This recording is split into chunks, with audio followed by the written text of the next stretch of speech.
Sveiki, po ilgos pertraukos grįžtu atgal į eterį su gerom naujienom. Kaip sakant, kai kas čia bandė palinkėti, kad man nepasisekė ir aš dingau iš eterio. Ne, nedingau, niekur neprapuoliau, tiesiog dirbau. Tai malonu visus pasveikinti su naujais metais ir reikėkime naujų pergalių.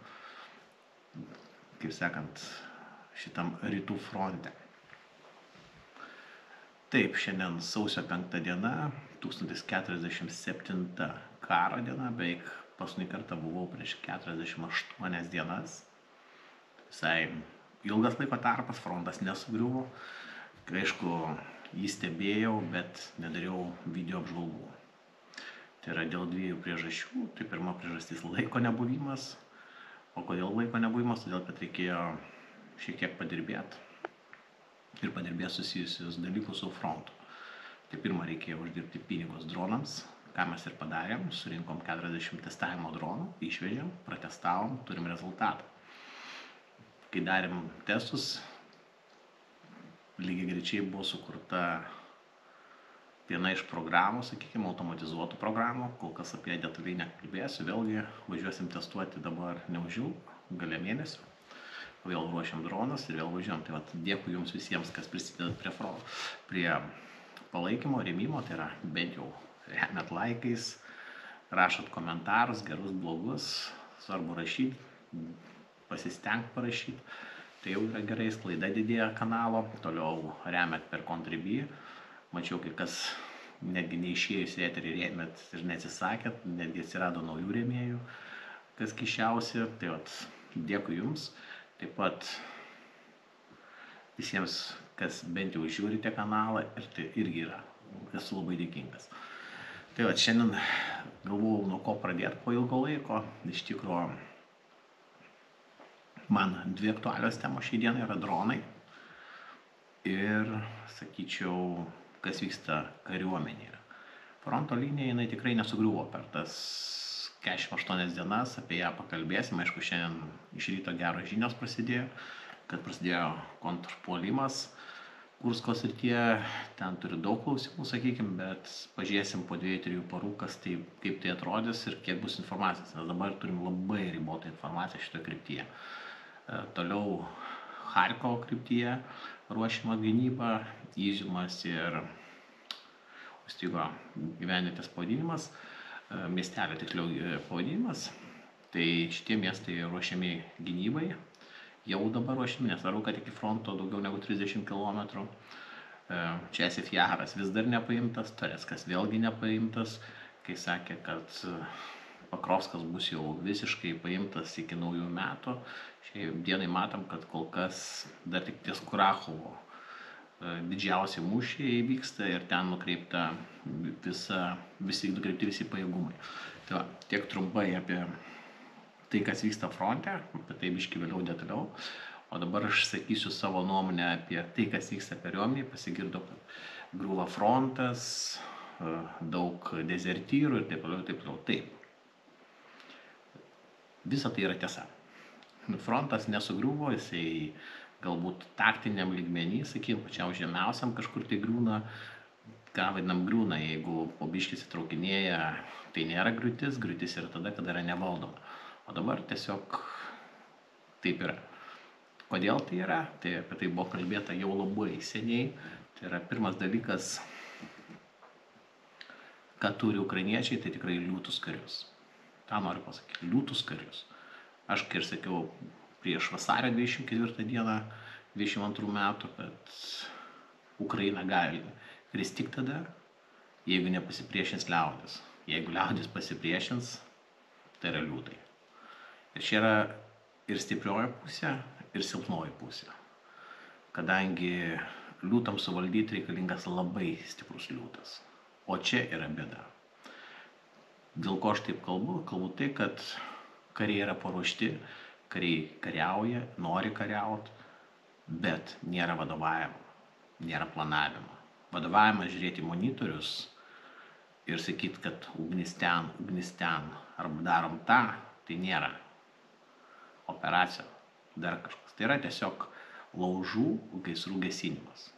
Tai mes ir turėjom tam dabar paskutinės dienas eina video, kai karys išėjo į artimą kovą, peilių kovą, galima sakyti, ir žuvo. Pagarba kariui tai parodo jo dvasią, parodo taip, kaip jisai yra ruoštas, kad jisai eis iki paskutinio, bet normalus karys, pirmas dalykas būtų fiksavęs taikinį, kaip sakykime, priešininką, neleidęs jam pakeisti pozicijos, pasikvietęs pagalbą, vadas paruošęs planą ir karys būtų sunaikintas be nuostolio. Šiai dienai kvaila drąsa pražudė karį. Taip, norėjo būti didvyriu, nes nešėsi kamerą, taip, tai yra tiesa, kokiu tikslu tą kamerą neštis. Aišku, matomai buvo jau ne pirmą kartą operacija, tai pavykę kažką padaryti, nes ir ginklas tiuniguotas, daug dalykų yra, pliusas, viskas gerai. Sakau, karys prieš karį nieko neturi, bet čia yra bėda, kad tokius karius dažniausiai ir pražudo per didelis pasitikėjimas.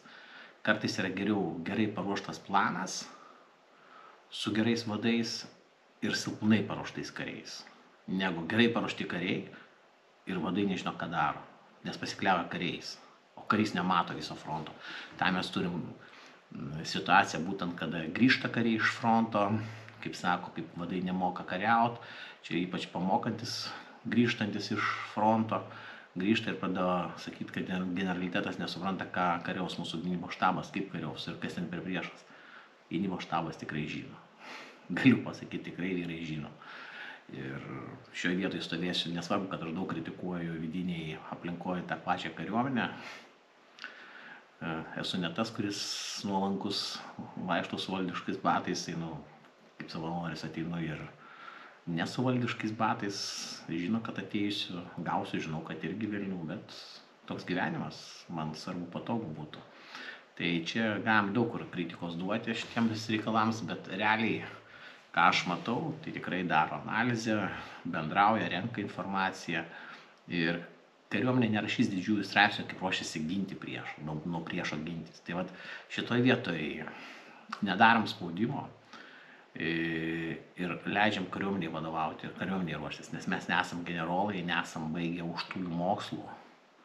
Aš bent jau baigęs karinius mokslus, bet aš nedrįstu pasakot pulkininkui, kaip reikės kariauti. Aš galiu perduoti informaciją, perduoti savo nuomonę, tai ką aš matau, tai ką aš girdžiu, bet nepasakot, kaip reiks kariauti. Tai va, tokia situacija. Tai ir Ukraina yra tas pats dabar. Pirmas dalykas tai yra parengimas, mes pasigė ten 155 brigada tipo pabėgo, dezertiravo. Taip įvyko, taip vyksta. Aš žinau, 53 brigadoje tas pats buvo, daug pasitraukusių karių dezertiravo. Dėl to, kad pirmas dalykas, jie neparuošti morališkai. Tai yra nemotyvuoti. Nėra šito parengimo.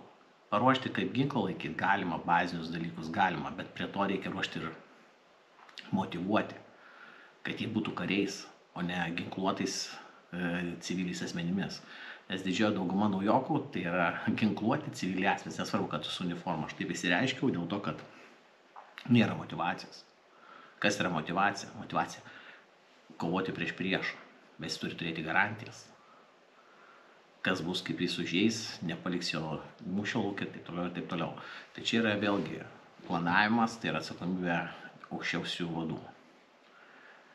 Kartais aukščiausiai vadai geriau važiuoja į priekinės fronto linijas ir pradeda vadovauti, nuimdami tam tikrus valdančiuosius organus. Ir po to, kai kažkas nepavyksta, visą bėdą suverčiama šitiems vadams žemesnio lygio, kad tai jie kalti. Ne, taip yra tenai, tai yra tiesa. Tokia, kokia yra. Su ją reikia susitaikyti. Mes negalime nieko pakeisti, atvažiuoti kažkas ir pasakyti, kad jūs privalote taip daryti. Mokomės kiekvienas iš savo klaidų. Tai kai ir sakau daugelį atvejų, kad ką galima Ukrainai išmokti, tai taip kaip nedaryti. Pažiūrėkim, dingo Charkovo operacija. Po Charkovo operacijos Ukraina buvo kariuomenė numeris 2 pasaulyje arba numeris 1. Šiandien, ką mes girdim? Nieko įdomaus, nieko gero. Čia nesu demotyvuotas. Tapsne demotyvacijos aš nevarau prieš Ukrainą. Aš tik bandau paaiškinti, kur yra niuansas tas, kad jiems reikia pagalbos ir jie po biškį į tą pusę eina. Matom per savo kanalus Ta prasme, tos projektus, kuriuos darom su dronais, nepaslaptis, bendraujam tiesiogiai, su dronų kariuomenės vadu bendraujam, parašėm tam tikrus dalykus, taktiką dronų naudojimo. Aš taip esu antidronistas, aš to neslėpsiu, bet aš esu antidronistas ne iš tos pusės, kad prieš dronus, bet prieš taip, kaip jie naudojami. Jie yra ginklas, kaip eilinis kiekvienas ginklas, kurį reikia kombinuotai naudoti ir galima pasiekti visai neblogą efektą.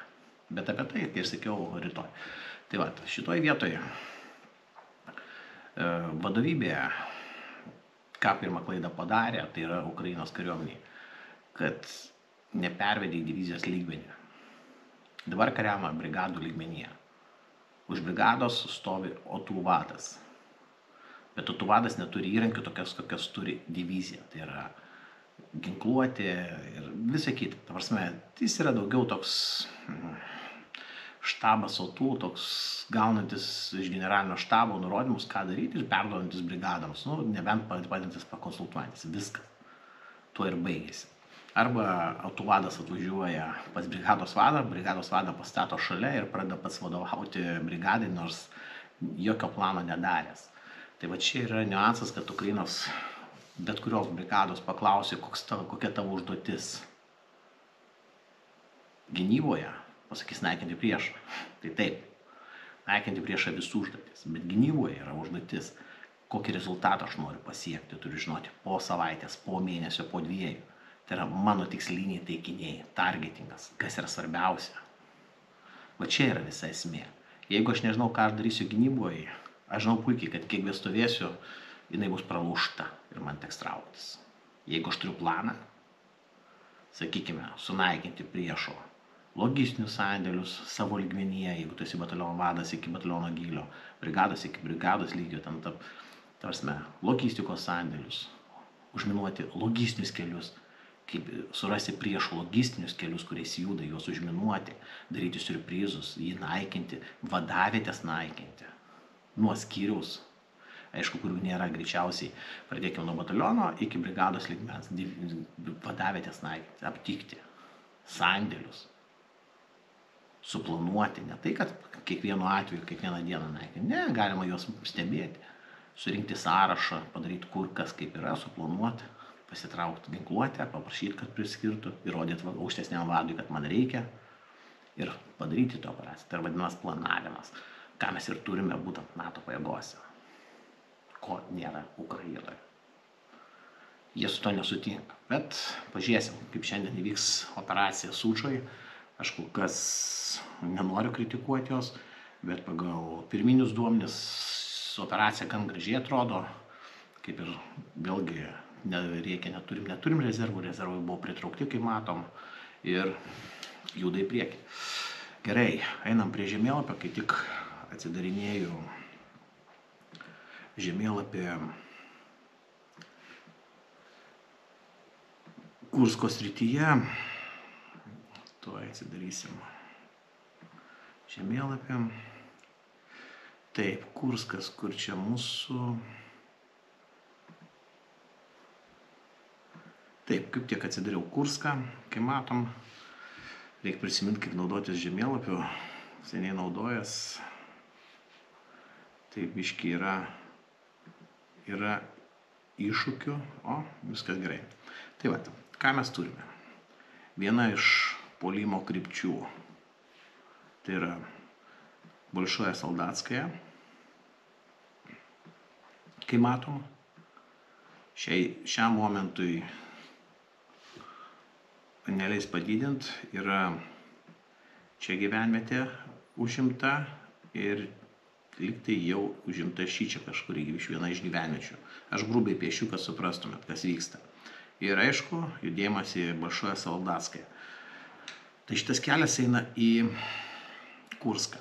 Antra kryptis yra Ligovo kryptis, judama čia. Ir kaip suprantu, viena iš krypčių yra Novoje Ivanovka, vadinkim,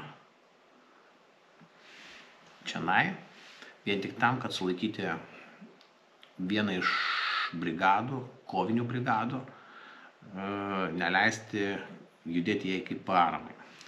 Ir vienas iš dalykų pasirodė, kad buvo atakuota Tiotkino kryptimi iš čia. Reiškia, kas bandoma padaryti, tai yra šitoj pusėje priešą sukaustyti ir neleisti jam judėti. Tiotkinas čia, jeigu neklystu, žinokit, seniai žemėlapį žiūrėjau taip detaliai, bet esmė, kad kažkur šitoj kryptyje. Tai yra sukaustyti priešą ne tik kad frontalinio ugnimi, bet ir iš užnugario.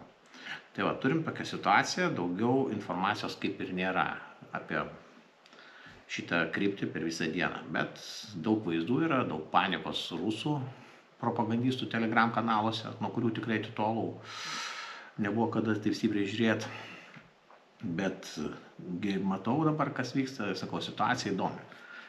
Į ką tai išsivystys, ar tai yra tik tai vėlgi dūmų uždanga, kai pakritikuosiu Ukrainos kariuomenę, ką mėgsta dažnai padaryti, nes Sirskis atvažiavo šioj savaitė, tiksliau, buvo atvažiavęs, tai aišku, greičiausiai buvo paaiškintas planas, ką daryti, nebuvo paruošta detaliai, kaip ir visa Kursko operacija nebuvo paruošta, nes normalus, aišku, sakysim, viskas gerai, pasirašyta avantiūra įvyko, operacija pavyko. Bet kas būtų, jeigu būtų nepavykę. Nes vienas iš minusų buvo ryšys, kurio jie neturėjo. Tai va, kaip dabar viskas dirba, bus matyti. Aišku, čia gerai pasirodė rebistai, visą mėnesį dirbo gerai radijo žvalgyba, suprato, kokiais dažniais dirba priešo dronistai, tai dabar kaip skelbiama, kad atsivarė kažkokia įranga, kuri blokuoja rusų dronus, dronų dažnius, ir Rusijos dronai nesugeba skristi, krenta, o šitie visi kabeliniai dar neprivežti. Tai sakykime, šiam momentui dronų persvarą turi ukrainiečiai savo rankose. Toliau čia pasirodė aviacija Rusijos, bet pažiūrėsim, jeigu ukrainiečiai suplanavo pilnumą operaciją, tai yra ir PVO sistemos, kurios greičiausiai pradės mušinėti lėktuvus, sraigtasparnius, ir čia tuo ir pasibaigti turėtų oro parama. Bet kol kas, sakau, sunku spręsti, nes informacijos visiškai nėra. Tokia, kaip sakykime, toks vakuumas yra, gal ir gerai, bet vis tiek įdomu būtų žinoti, kas vyksta. Tai va, trumpai tiek šitoj kryptyje. Toliau mes galime judėti, aišku, Charkovo kryptin. Dar čia yra tiesa informacijos, kad nepatvirtinta, atsiprašau, Tiotkino tai yra čionai, ne čionai, bet aš turiu, kad ir suklydau, Tiotkino yra šitoj kryptyje. Tai vat toks pasirodė veiksmas, kad vyksta mūšiai taip pat Tiotkino kryptyje čionai, ir nuo Sumų pajudėjo irgi kolonas. Tai šiaip situacija gaunasi labai įdomi, jeigu tai pasižiūrėjus, jeigu sugebės ukrainiečiai viską įvykdyti, turėtų išeitant perimti, bandyti kontrolę viso šito rajono ir taip į katilą įtraukti Rusijos pajėgas.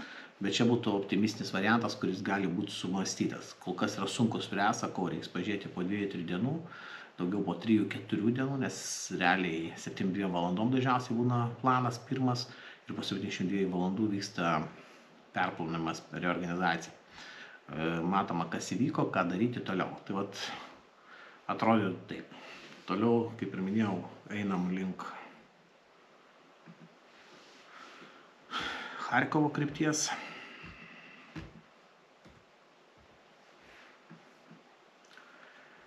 Čionai mūšiai kaip ir suintensyvėję buvo vienu metu, bet turime nei, kad Hlubokoje, Lukianska, toliau mes turime Volčianskas, Prilipka.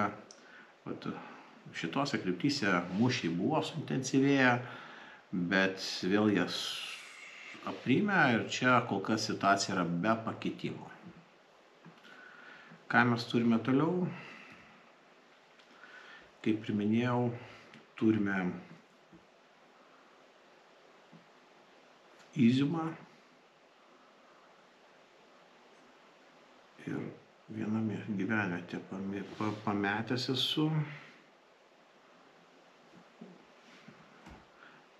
Taip, Iziumas čia. Taip, gal atsiminsiu.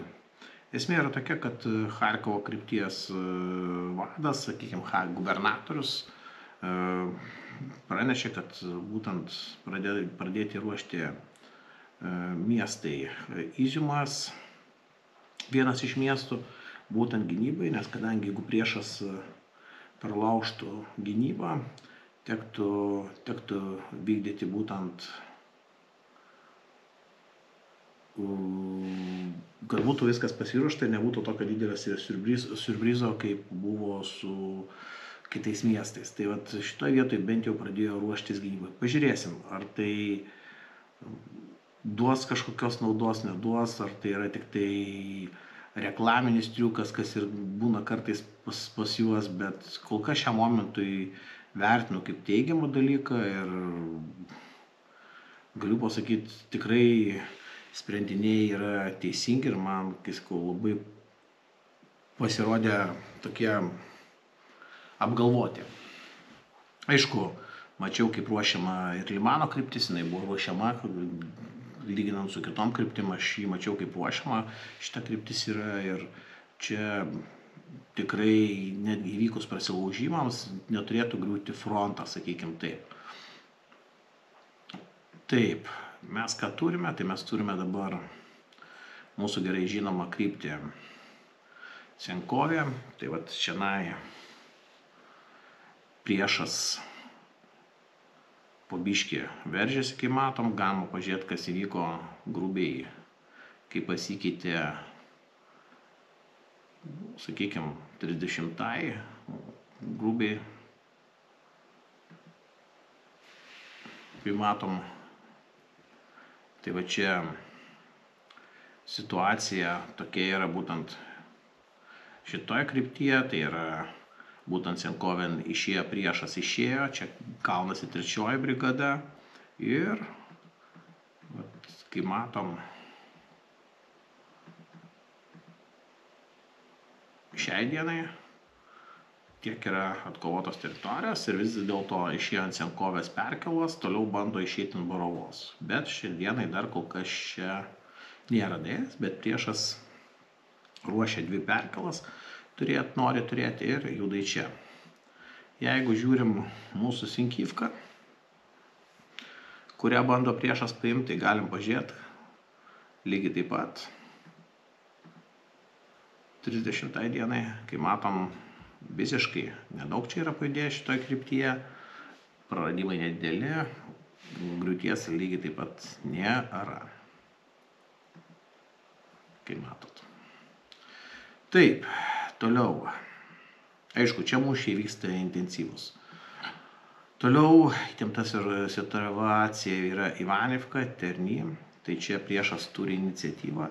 Aišku, bando kovoti dėl prie vandens telkinių. Čia yra kaskadiniai tvenkiniai. Ta prasme, vienas žemiau kito išsidėstęs.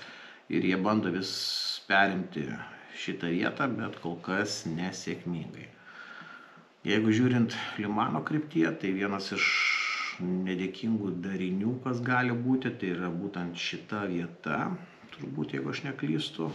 Jo, čia yra viena iš silpniausių vietų, nesvarbu, kad yra upės vaga, šitas kvadratas, tuoj pažymėsim, kad šį čia galima apibrėžti. Tai yra turbūt šitoje vietoje viena iš silpnesnių vietų, ką mes matom, kadangi priešas yra užėmęs placdarmą kitam upės krante ir ruošiasi daryti persikėlimus į šitą kryptį. Aišku, Bilohirovkos gynyba, kai visada laikosi puikiai, kai matom Bilohirovką, niekas praktiškai nepasikeitė ir čia ukrainiečių gynyba tikrai dirba labai gerai, sveikintina. Toliau judame. Česif Jaras, kai matom, jis dar stovi vietoje, galim pažiūrėti, ką praradom per tas dienas, bei 30 dienai, kai matot, visiškai nedaug yra priešas pajudėjęs, praktiškai jis yra sukaustytas, tai yra visiškai minimalūs taktiniai praradimai ir kol kas be pakeitimo. Aišku, priešas čia bando įsitvirtinti, jis eina į priekį, čia niekas nesako, kad jis neina į priekį, bet neturi to tokio pranašumo, kokį norėtų turėti šiai dienai. Tai čia Sefiare yra tokia situacija, jeigu neklystu, tai yra bando jie išeiti, jei neklystu, ant Kobzono muziejaus, bet aš bijau galvoti ar Pakrovską, ar čia Sefiare, galiu sumaišyti. Man atrodo, čia Sefiare. Tai šiai dienai čia ne viena operacija vyko ir ne vienas buvo, jo, į čia Sefiare. Tai buvo pasiūstas ne vienas pas Kobzoną į koncertą. Netgi šiandien paryčiais buvo taka, kur chebra buvo nusiusti be eilės. Tai va, čia gynasi 24 brigada, kurią puikiai žinau nuo turbūt 23 metų pradžios, galbūt 22 metų pabaiga buvo susipažinęs, buvau su buvusiu brigados vadu. Tai čia tikrai brigada kovoja ir buvo gerai pastatyta ant kojų ir, kai matom, puikiai laikosi. Taip, toliau mes judam Toretsko kryptyje. Lygiai tas pats, galim pasižiūrėti. Kai matot, visiškai nedideli praradimai. Tai yra taktiniai praradimai. Aišku, ką jie bando padaryti, tai išeiti į Toretską, čia užėmė 40% pačio miesto. Laiko bando po biškį veržtis į priekį ir išeiti, aišku, vienas iš jų tikslų išeiti greičiausiai ant šitos sankryžos, kad perkirsti arba Konstantinivką. Tai yra, kaip ir matom, nuo čia Sefiaro link Konstantinovkos, lygiai tas pas nuo Toretsko link Konstantinovkos. Bet šiam momentui tai čia yra tokiais tempais metam pusantrų operaciją. Ar tokius pajėgumus jie turi? Didelis klausimas. Taip, einam link Pakrovsko krypties, žemėlapį mažinsim, kad susidarytumėte įspūdį. Tai vat, turim Pakrovską miestą. Čia dar paskutinį kartą važinėjau šalia jo, teko važiuoti. Situacija kontroliuojama. Aišku, frontą laikyti yra sunku, priešas praktiškai jau šituo keliu jau negali nuo Konstantinovkos važiuoti, kurį mes buvome įpratę naudoti. Jis yra apšaudomas. Aišku, dalį šito kelio, nemeluosiu, buvo važiuota, naudotasi, bet šiaip jis yra apšaudomas jau. Tai yra būtent atkarpa nuo čia iki Mirhorodo, tai yra pilnuma apšaudoma, galim pažiūrėti, koks yra atstumas. Jeigu imkime Pakrovskas, tai 5 km, nuo čia 6,7.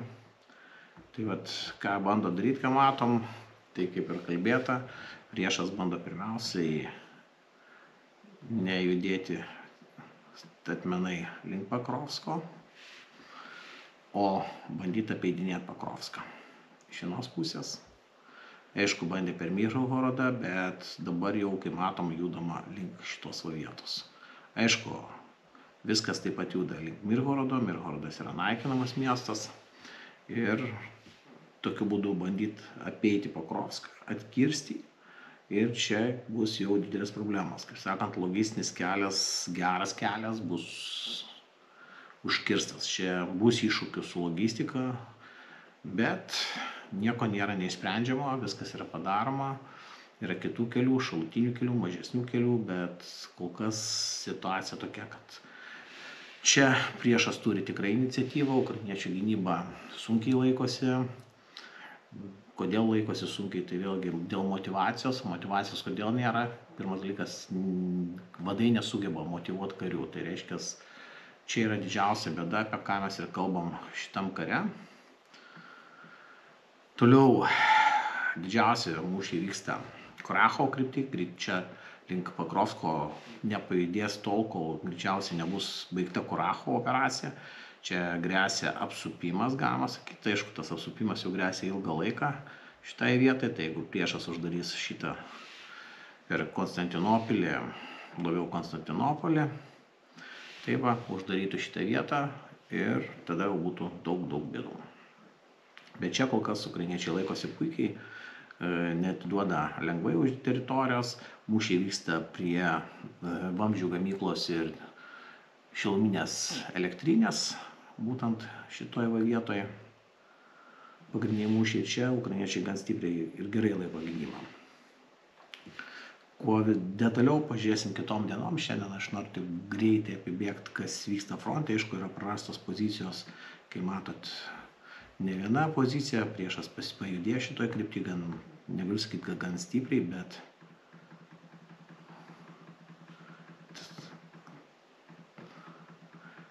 kas matot, kaip priešas judėjo. Kiekvieną dieną vis prarandamos buvo pozicijos. Tai vat, jeigu mes žiūrime nuo 26, prašau, kiekvieną dieną, kaip priešas judėjo ir užiminėjo teritorijas. Aišku, kai kurios vietos buvo prarastos visiškai kvailai, net nepasipriešinta, gaila, bet tokia yra šios dienos realija. Aišku, prarastos pozicijos ties Makarivka, kai matom Novodarivka, šitoje vietoje priešas stipriai pajudėjo. Čia jau neliko išvaduotų teritorijų, kaip matom, praktiškai robotinė, kol kas laikosi puikiai, bet jeigu mes žiūrim čionai, Makarivka, dabar sunku pažiūrėti, kurioje vietoje yra, reiktų atsukti žemėlapį. Tai vat turime Makarivką, kaip matot, Veliko Novosirivka.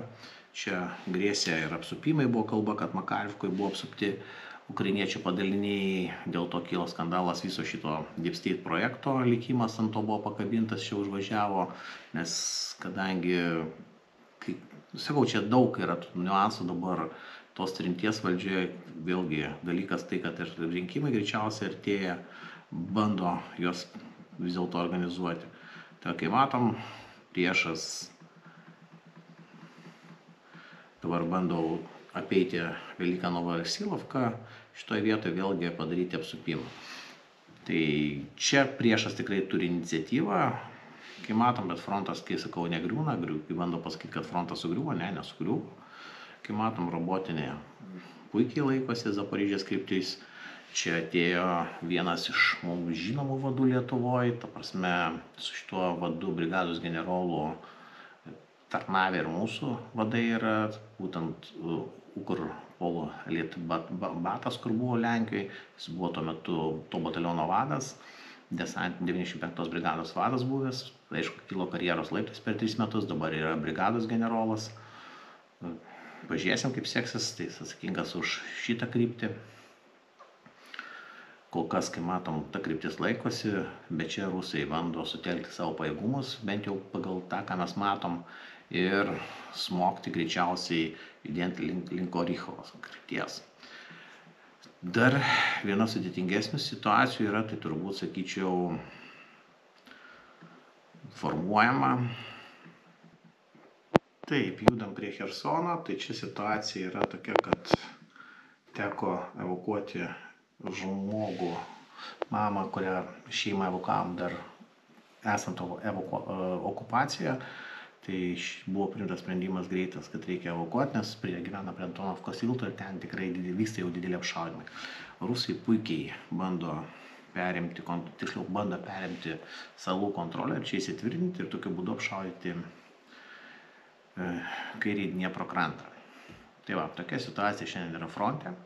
Dėkui dar kartą visiems, kas remiat. Tai yra palaikydami komentarais, gerais komentarais, kas rašot lievus, tai tiek to. Irgi dėkui, skatinat sklaidą.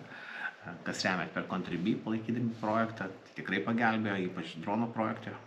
Pasinaudojom tom lėšom, pagelbėjo, nes 40 dronų surinkti yra ką veikti, nes mūsų dronai nėra patys pigiausi, iš pigiausių dalių. Tai tiek. Iki sekančio projektas nenumirė, jis gyvuos. Susimatysim.